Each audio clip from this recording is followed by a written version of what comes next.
Uma coisa que acontece muito no Bostil, né,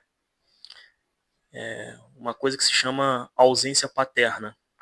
E como isso prejudica a mente do homem, principalmente a mente do homem, né, que precisa de referência masculina para poder se desenvolver de uma forma saudável, de uma forma funcional. O que acontece? Principalmente aqui no Rio de Janeiro. É um casal de jovens, né? Um casal de jovens se relacionam. A mulher engravida, a criança nasce, o pai sai fora, estica de canela e a mãe fica desamparada junto da criança. A mãe começa a nutrir uma revolta, um ressentimento dentro do coração dela. E o que acontece? Quando essa criança nasce, ela meio que projeta todo o rancor, toda a mágoa, todo o ressentimento que ela tinha pelo pai na criança, no garoto.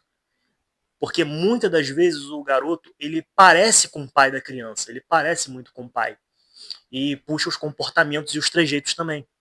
E a mãe, muitas das vezes, por não conseguir atingir diretamente o pai da criança, porque geralmente vagabundo, geralmente esse tipo de pessoa que abandona filho ou filha, é vagabundo.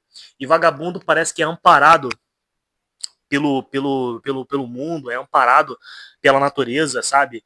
É protegido pelo universo, parece que são seres intocáveis. Eles fazem, acontece, nada e nada de errado acontece com eles, tá ligado? Eles são meio que, não sei, mano, eles parecem que têm uma imunidade parlamentar, sei lá.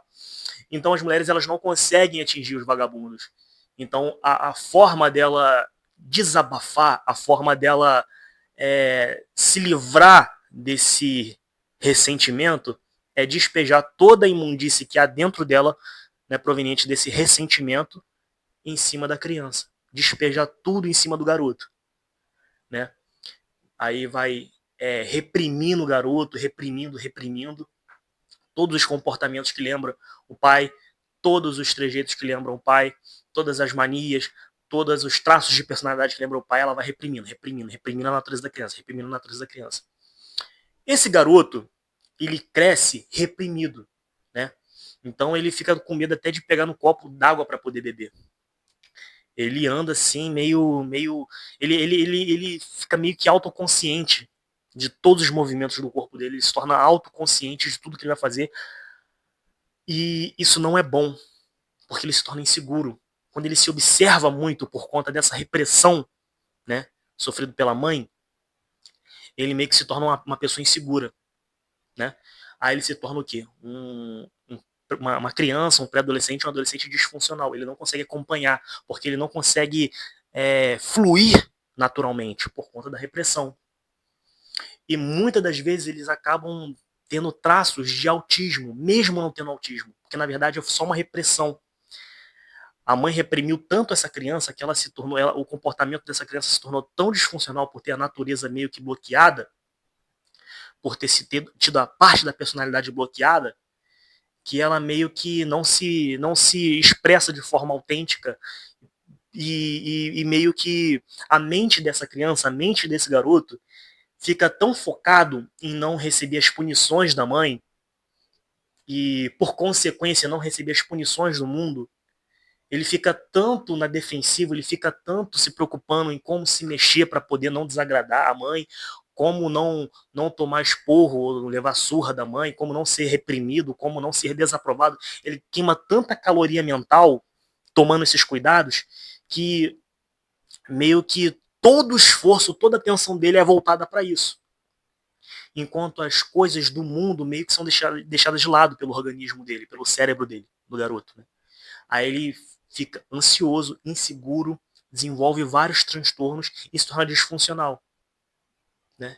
Porque não tinha espaço na mente dele para aprender o básico do mundo, que é como se comportar, como se comunicar com as outras pessoas, como fluir, como agir. Né? Se torna uma pessoa reprimida. Né? Uma pessoa reprimida. Aí ele é taxado de autista, muitas das vezes dão um diagnóstico de TDAH para ele, sendo que a criança nasceu saudável. A criança nasceu saudável com um potencial X, sabe? Não é um potencial infinito, mas é um potencial que, tipo, sabe, é uma coisa que é inexplorado, sabe? É inexplorado. Poderia ser limitado ou poderia ser ilimitado, não tem como saber, porque essa criança, ela foi severamente alvejada pelo ressentimento da mãe, né? E é muito perigoso, é muito perigoso. Isso acontece muito quando as mães são novas, né? Tem 17 anos, 20 anos, é engravida de vagabundo. Aí o vagabundo mete o pé, ela se sente ressentida e por conta de uma maturidade reduzida, ela acaba descontando no filho. Geralmente no filho, porque remete muito ao pai, né? Que a abandonou. E aquele lance, mulheres feridas ferem pessoas, né? Não, mas não ferem qualquer pessoa. Elas ferem as pessoas que elas sabem que podem ferir, né? Então é muito perigoso. Às vezes a mãe não é nem narcisista. Às vezes é só uma mulher ferida que despeja tudo no garoto. E a maioria desses garotos que sofrem bullying, que são meio os isolados, que às vezes parece mesmo que tem um grau de autismo, às vezes são os taxados de lerdo, né? Muitas das vezes eles nasceram com a mente saudável, mas por conta dessa repressão ou alguma repressão, geralmente é esse tipo de repressão, que o cérebro dele é adaptado a se defender, a se proteger e não consegue fluir naturalmente. Ele não tem o desenvolvimento normal das crianças normais, entendeu? O cérebro dele meio que reservou toda a atenção, toda a energia para autodefesa, para se proteger, enquanto as outras áreas da vida ficaram sem foco, sabe? É uma coisa que assola a maioria dos homens aqui no nosso país, né?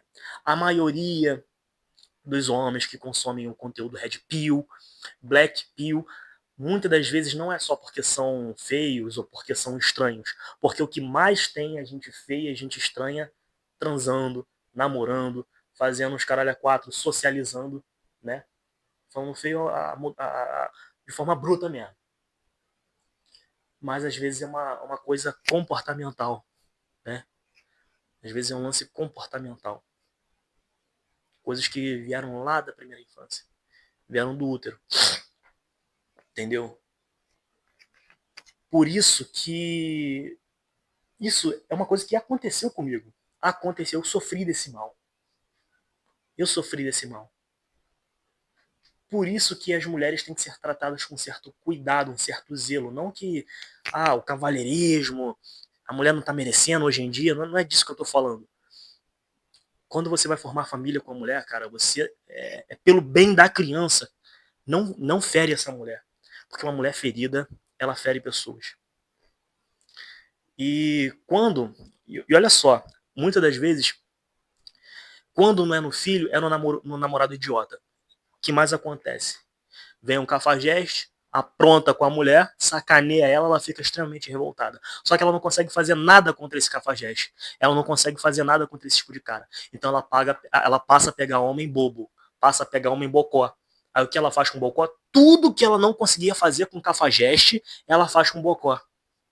É a mesma coisa do bullying, do cara que faz bullying no colégio. O cara mais forte que ele, que apronta com ele, quando ele apanha em casa do irmão mais velho, apanha do pai bêbado, apanha da mãe narcisista, sabe, tá ligado? A vida dele é um inferno. Quando ele chega no colégio, que ele vê as pessoas mais fracas, ele pensa assim, porra, eu não consigo fazer isso com meu pai, com a minha mãe, com meu irmão mais velho, vou fazer com pessoas mais fracas que eu. Muito, muito, muito se dá nisso, né? E, cara, só para dizer para vocês que muitas das vezes a gente começa a ver nas redes sociais, né? Não, sintomas de TDAH, sintomas de autismo. Muita gente se autodiagnostica, né? Sei lá como é que se fala. Sabe, fica absorvendo aquela coisa. Não, eu tenho. Às vezes pode até ter, né? Mas na sua grande maioria é só repressão. É só um trauma que você sofreu na primeira infância.